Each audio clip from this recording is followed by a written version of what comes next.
नंदुरबार येथे दिनांक 16 सप्टेंबर 2025 रोजी आमच्या आदिवासी एका युवकावरती जय वडवी यावरती चाकूने प्राणघातक हल्ला करणाऱ्या संशयित आरोपी सूर्यकांत सुधाकर मराठे व पोलीस कर्मचारी चेतन चौधरी याच्यावरती खुनाचा गुन्हा दाखल करून तात्काळ अटक करा व या घटनेची SIT मार्फत सखोल चौकशी करून या खुनाचा कट कारस्थान रचणाऱ्या संशयित सर्व आरोपींना खुनाचा गुन्हा दाखल करून त्यांना अटक करा अशी मागणी आम्ही आदिवासी संघटनांतर्फे माननीय जिल्हाधिकारी नंदुरबार व माननीय पोलीस अधीक्षक नंदुरबार यांच्याकडे केलेली आहे।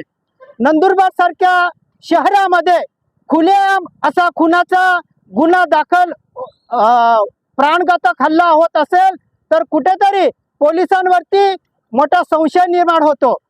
विशेष म्हणजे पोलिसाच्या समोर पोलीस ही घटना होत असताना खुलेआम बघ्याची भूमिका बजावत होता आणि हा आरोपी सपासप आमच्या आदिवासी बांधवावरती युवकावरती खुनाचा हल्ला करत होता। म्हणून हे जे पोलीस आहे नंदुरबार जिल्ह्यामधले हे सर्वसामान्य जनतेचे रक्षक आहेत की भक्षक आहेत असा प्रश्न निर्माण होतो।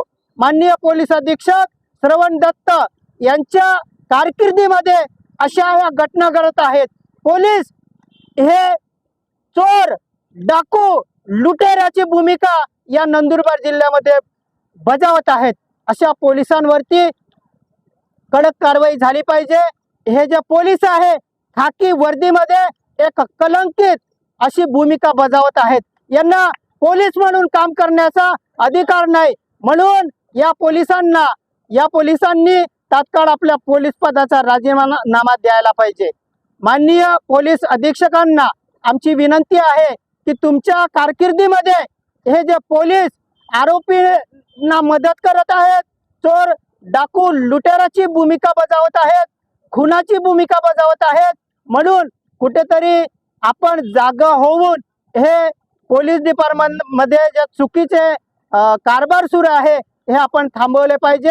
अन्यथा आम्ही येत्या काळामध्ये आदिवासी संघटना आपल्या विरोधामध्ये तीव्र भूमिका बजावणार आहोत। याच्या पुढे आम्ही पोलीस अधीक्षक श्रवण दत्त हटाव अशी मोहीम याच्या पुढे आम्ही आदिवासी संघटना राबवणार आहोत आणि पोलीस अधीक्षकांच्या विरोधामध्ये याच्या पुढे मोर्चा आम्ही काढणार आहोत।